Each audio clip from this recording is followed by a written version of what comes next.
तरुण का मामला में न्याय की बात है, देखिए न्याय मिलेगा, क्यों नहीं मिलेगा।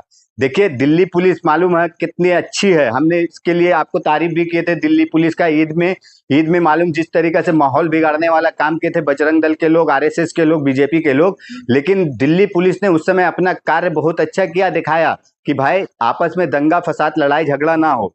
और जहां तक सवाल है कि न्याय मिलेगा नहीं, देखिए तरुण के न्याय मिलेगा। और जहां तक बात है कि हम मुसलमान हैं और मुसलमान है, देखिए कोई हिंदू मुसलमान नहीं है, जो भी अपराधी है हर वो अपराधी को न्याय होगा और उसके साथ जो बोलते हैं ना कानूनी कार्रवाई होगी।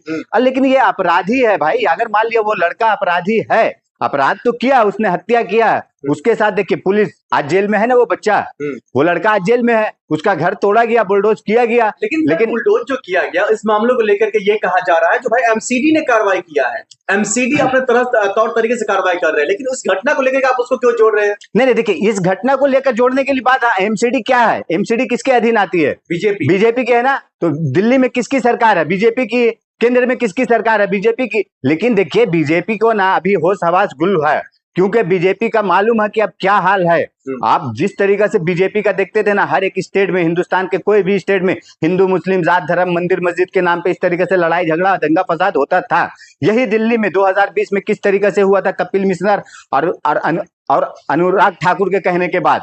तो ये आप देखिए कि ये दिल्ली पुलिस नहीं चाह रही कि इस तरीका से यहाँ पे फिर से उस तरीका का माहौल बने, और उस माहौल बिगड़ने के बाद देखिए क्या होता है। हम 1 2 4 हैं सामाजिक तत्व, लेकिन 2 4 के कारण पूरे हमारे प्रदेश को ना तकलीफ झेलना पड़ता, उसके लिए हमारे सरकार की कितनी नुकसान होती है आप बताइए। तो ये किस तरीके से, अगर पुलिस जो अपना कार्य कर रही, इंक्वायरी कर रही, जो भी कुछ कर रही, वो अपने जगह पे अपने तरीके से कर रही है, लेकिन ये आप बोलेंगे कि हाँ भाई न्याय के लिए हमें तुरंत भर में उसको फांसी पे चढ़ा दो, उसको इनकाउंटर कर दो, तो ये किस तरीके से न्याय? तो ये नहीं हुआ ना। परिवार जो है सर वो गिरफ्तारी से खुश नहीं है, वो कह रहे कार्रवाई होना चाहिए। गिरफ्तारी क्या होती है? नहीं, मुझे एक बात बताइए, कार्रवाई और गिरफ्तारी क्या है?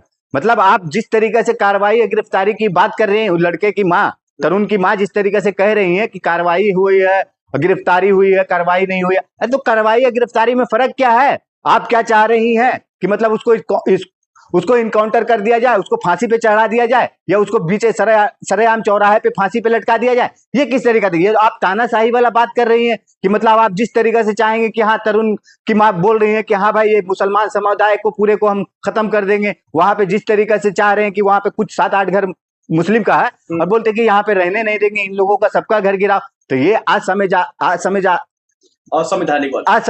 काम कर रहे हैं, असंवैधानिक बात कर रही हैं। तो ये तो तरुण की मां कर रही है ना, और पुलिस अपने जगह पे अपने तौर तरीके से सही काम कर रहा है और सही तरीके से इंक्वायरी कर रहा है, जांच कर रहा है, और उसको जेल में डाल दिएगा। अब इससे ज्यादा जी सबीर मलिक जी, सवाल ये भी निकल कर आ रहा है, जो दिल्ली के मुख्यमंत्री रेखा गुप्ता जी लगातार बात कर रही है जो हम नहीं छोड़ेंगे अपराधी को, लेकिन क्या लग रहा है रेखा गुप्ता जी और जो है एक तरफा कार्रवाई की बात कर रही है ये बयान देकर? नहीं, देखिए सबसे पहली बात तो देखिए दिल्ली की मुख्यमंत्री रेखा गुप्ता को इसमें तो हस्तक्षेप करना ही नहीं चाहिए, क्योंकि देखिए आप जो संवैधानिक पद पे, आपका जो दायित्व है, आपका जो कार्य है, आप उसको निभाइए सही तरीके से। आप पहले दिल्ली की जनता का ना पानी का समस्या देखिए, बिजली का देखिए, रोड का देखिए, सड़क का देखिए, और भी जो भी तरीका से है पब्लिक इंफ्रास्ट्रक्चर का, स्कूल का, आप उसके मेडिकल का देखिए। लेकिन आप क्या ये मतलब एक आपका पर्सनली कोई दुश्मनी है क्या? दिल्ली के जिस तरीके से मुख्यमंत्री रेखा गुप्ता कह रही हैं, तो ये उनका पर्सनली हो गया क्या? बात है इसमें क्यों? क्योंकि दिल्ली के गुप्ता जो कह रही हैं, इनका कहना ये असंवैधानिक है। यहाँ पे काम है पुलिस का, और पुलिस अपने तरीके से जांच प्रक्रिया करेगी और उसके बाद उसके ऊपर जो भी कार्रवाई होगी करेगी। और ऑलरेडी वहां पे तरुण का हत्यारा जेल में है।